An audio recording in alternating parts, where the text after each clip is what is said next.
आपल्या पलूसमध्ये कीर्ती sales and mobile gallery घेऊन आलेत ऑफर्सचा धमाका। कोणत्याही कंपनीचा मोबाईल खरेदी करा आणि मिळवा आकर्षक गिफ्ट। शिवाय सर्व कंपन्यांचा फायनान्स व कॅशबॅक ऑफर। सर्व नामांकित कंपन्यांचे मोबाईल व ॲक्सेसरीज मिळवण्याचे एकमेव ठिकाण Kirti sales and mobile gallery, Meenakshi Chitramandir समोर, कराड तासगाव रोड, पलूस। प्रोप्रायटर कुलभूषण शीतल सावळवाडे।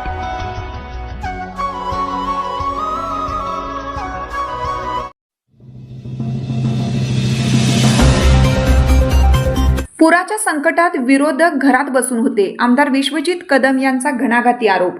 पलूस तालुक्यातील कृष्णा नदीकाठी जेव्हा 2 वेळा पुराचे महाभयंकर संकट आले, लोकांच्या संसाराची राखरांगोळी झाली आणि घरात पाणी शिरलं, तेव्हा आज निवडणुकीसाठी मते मागायला येणारे हे विरोधक कुठे होते? हे सर्व विरोधक त्यावेळी आपापल्या घरात आराम करत बसले होते।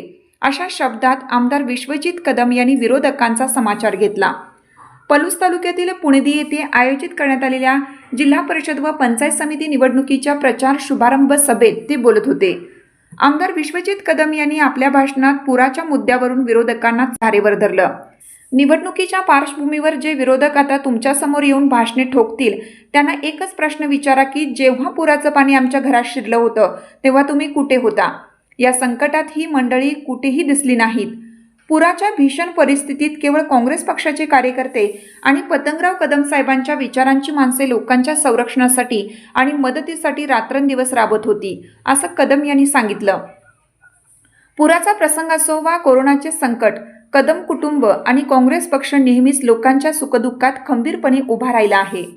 कोरोना काळात भारती हॉस्पिटलचे दरवाजे सर्वसामान्यांसाठी 24 तास उघडे ठेवले होते। या सभेला कुंडल आणि दुधोंटी जिल्हा परिषद गटातील कार्यकर्ते मोठ्या संख्येने उपस्थित होते। संकटात धावून येतो तोच आपला हा संदेश देत आमदार कदम यांनी निवडणुकीच्या प्रचाराचा धडाका उडवून दिला आहे। आपल्या या कुंडीच्या गावावर असेल, कृष्णा नदीकाठ असणाऱ्या अनेक गावांवर गेल्या काही वर्षांमध्ये एक नाही 2 वेळा पुराचे प्रसंग आले। या पुराच्या प्रसंगांमध्ये आपल्या सर्व लोकांना आणि कार्यकर्त्यांना, माता भगिनींना आम्हाला थोडासा त्रास सोसावा लागला। म्हणून या त्रासामध्ये जर आपल्या सुखदुःखाच्या प्रसंगामध्ये कोण आपल्या पाठीशी खंबीरपणे उभं राहिला असेल, तर ते कदम कुटुंब आणि काँग्रेस पक्ष खंबीरपणे उभा राहिला। त्याची जाण राखणारी आपण सगळी माणसं आहोत, यात कुणाला काही शंका नाही। ही जी माणसं कदाचित निवडणुकीच्या पार्श्वभूमीवर तुमच्या समोर येतील, कदाचित आज भाषणाच्या माध्यमातून काही बोलून जातील। फक्त त्यांना एकच प्रश्न विचारा की जेव्हा आमच्यात काही दुःखद प्रसंग या ठिकाणी आले होते, जेव्हा आम्ही अडचणीत होतो, जेव्हा पुराचं पाणी आमच्या घरात शिरलेलं होतं, त्यावेळेस तुम्ही कुठं होता? ही मंडळी कुठेही नव्हती, घरात त्यांच्या बसलेली होती। परंतु इथे काँग्रेसचे गावातले कार्यकर्ते असतील, साहेबांच्या विचाराचे कार्यकर्ते असतील, ही सगळी तुमच्या संरक्षणासाठी, या गावातल्या लोकांच्या मदतीसाठी इथं दिवस रात्र मेहनत करत होते।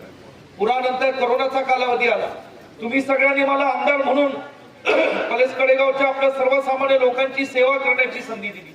त्या काळात सुदैवाने मला महाराष्ट्रात राज्यमंत्री म्हणून काम करण्याची संधी मिळाली। या प्रत्येक तुम्ही दिलेल्या संधीचा चीज करत या कोरोनाच्या कालावधीत सुद्धा आपले शासनाची जी काही मदतीची यंत्रणा असेल ती तर खुली केली, ती 24 तास उपलब्ध करून दिलीच, पण त्याच्या व्यतिरिक्त ज्यावेळेस आपल्या लोकांना गरज पडली त्यावेळेस सांगली येथील भारती हॉस्पिटलचे दरवाजे सुद्धा आपल्या तालुक्यातल्या सर्वसामान्य गोरगरिबांसाठी या ठिकाणी खुले।